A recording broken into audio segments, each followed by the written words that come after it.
This is to give us a kind of quick walk through the file that's called kelp forest ecology diagram.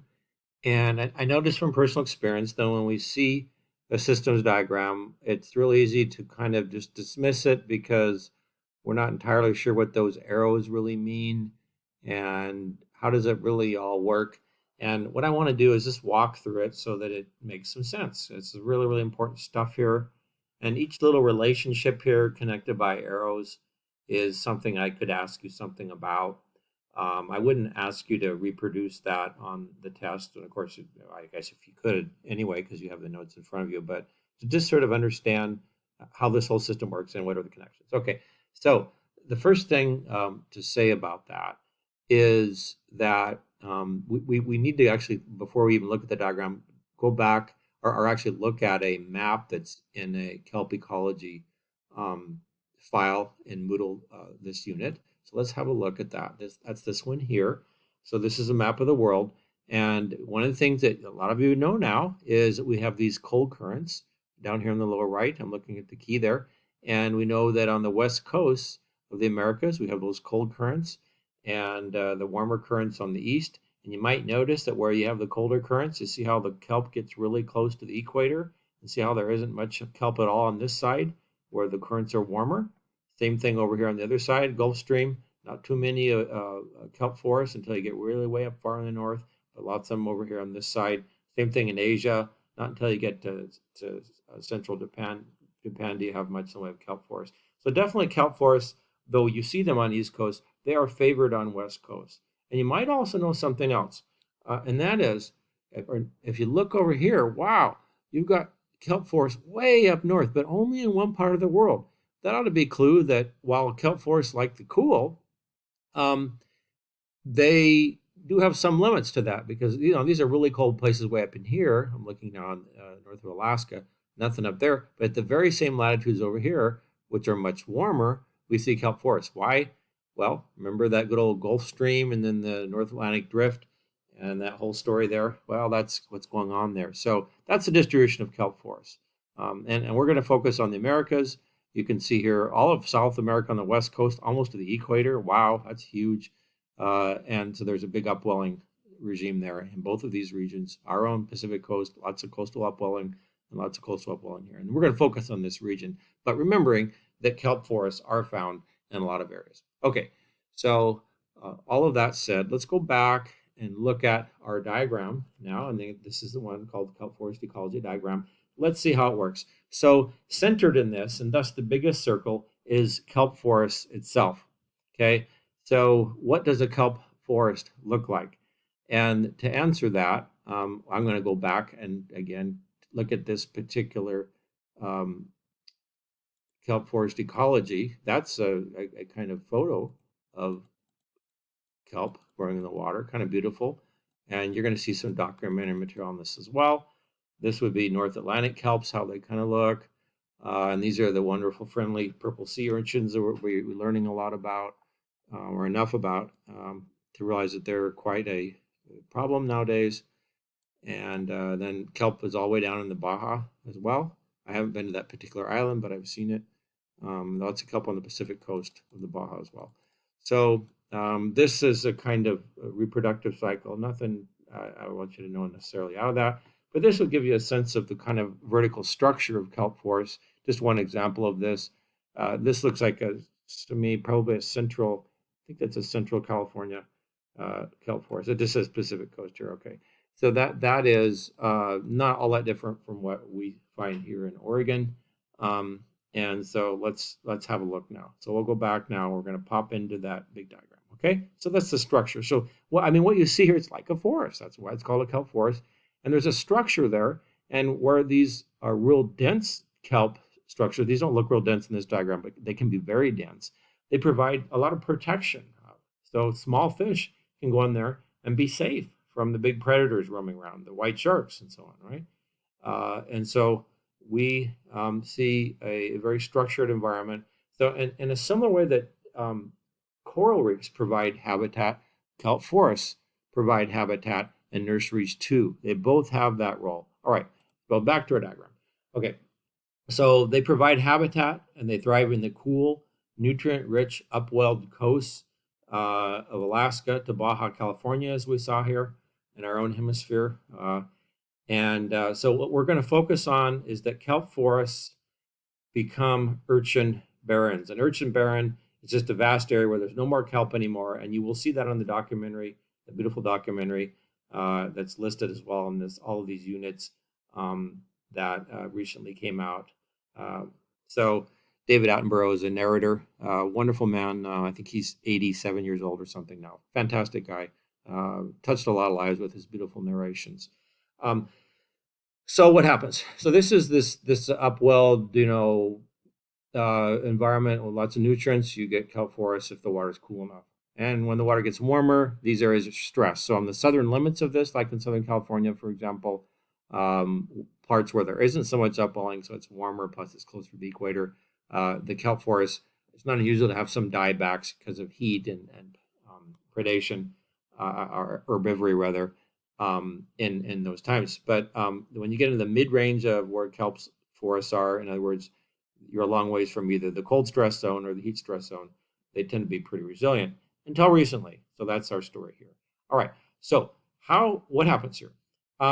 And normally speaking, the purple sea urchin is just one of many organisms in a kelp forest environment, and there's usually a few per square meter, and some places none. And there's kind of this balance that typically works itself out over time. There's some years where the purple sea urchins do better than others, and see the purple sea urchins, as maybe you will see or have seen in the video, um, are they like to eat kelp.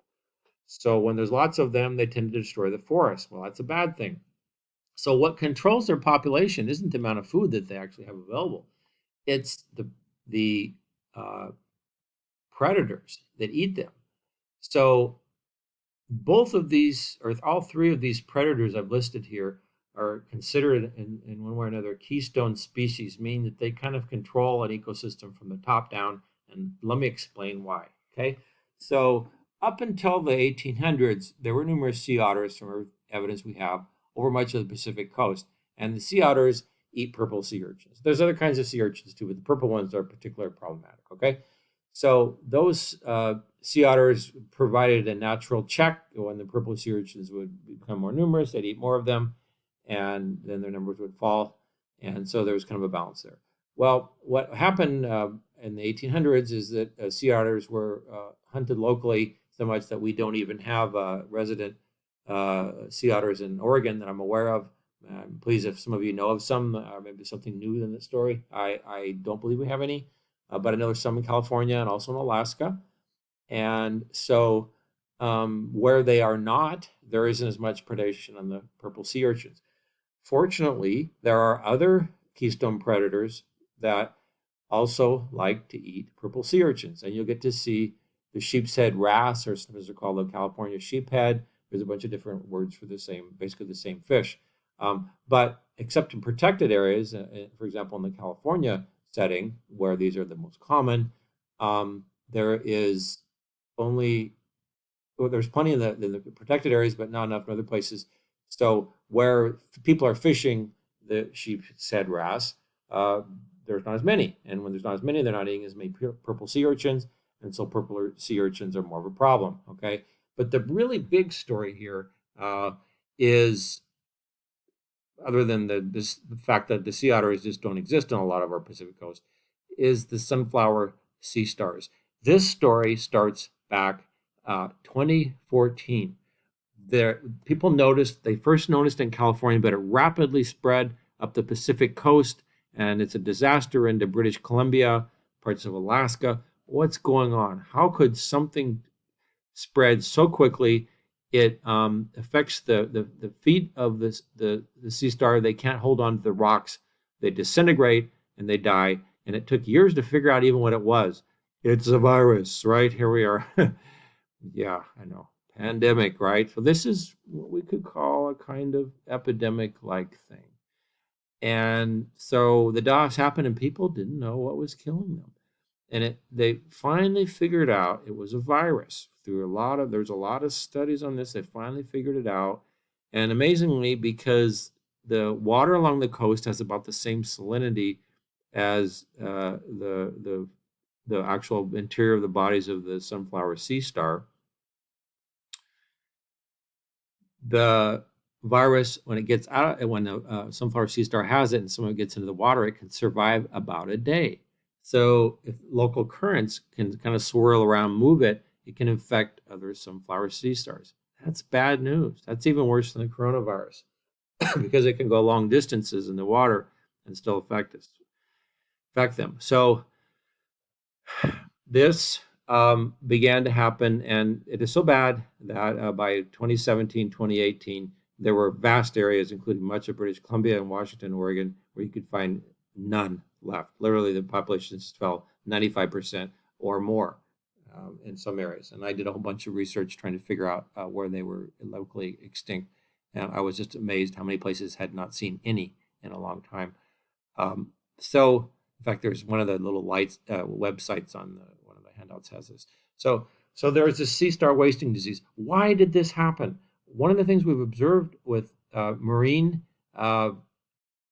microbial problems like this, viral problems, bacterial problems, is they seem to thrive more where we have warmer oceans. Well, when we have a warmer climate, we have warmer oceans. You already know about that to some degree because you saw that with the story of the coral reefs in Australia. Okay, so you have those ocean heat waves. So this is implicated. So when the sunflower sea stars die off, they're not eating the purple sea urchins either. And in the unprotected areas, there's no sheep's head wrasse.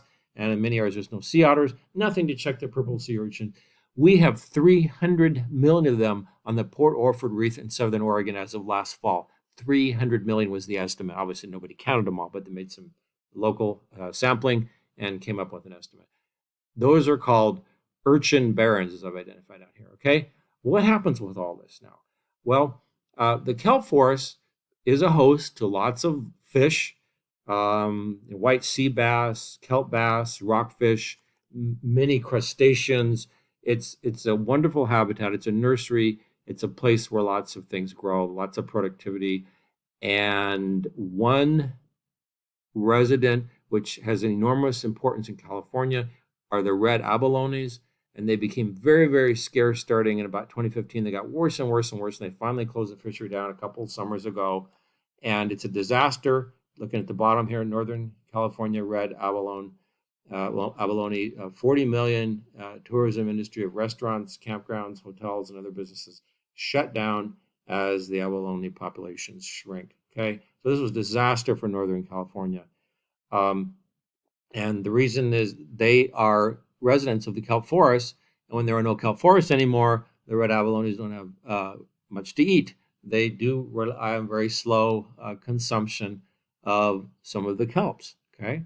But they're not voracious or numerous or rapidly expanding like the purple sea urchin is. So they're not a crisis when they're around, but they're a delicacy. They're kind of a type of sea snail, as it were. Some of you probably had red abalones. You know what I'm talking about. They are wonderful. I was first kind of grossed out looking at, but wow, wow, wow! Talk about delicious. Okay, so another set of residents in this area, like the rockfish, the kelp bass, white sea bass. You probably had rockfish if you're a fish eater. There's different kinds of rockfish. Rockfish is a catch-all for a whole bunch of different kinds of fish.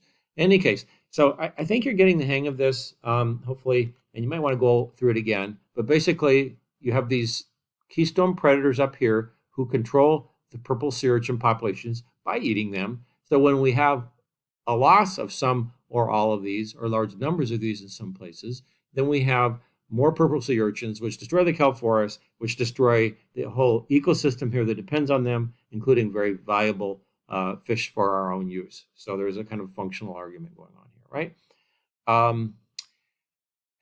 And so with the warming climate and ocean heat waves, that also stresses the kelp forest too. So they're not as resilient. They don't grow as well in the warmer oceans we have. There's a whole diagram called the perfect storm in that big one-page set of links about the kelp forest. You'll want to read about that a little more, just the evidence that, in fact, the kelp forests are very stressed out by the warming ocean. Okay, and the warming ocean set the stage as well for the sea star wasting disease. Okay.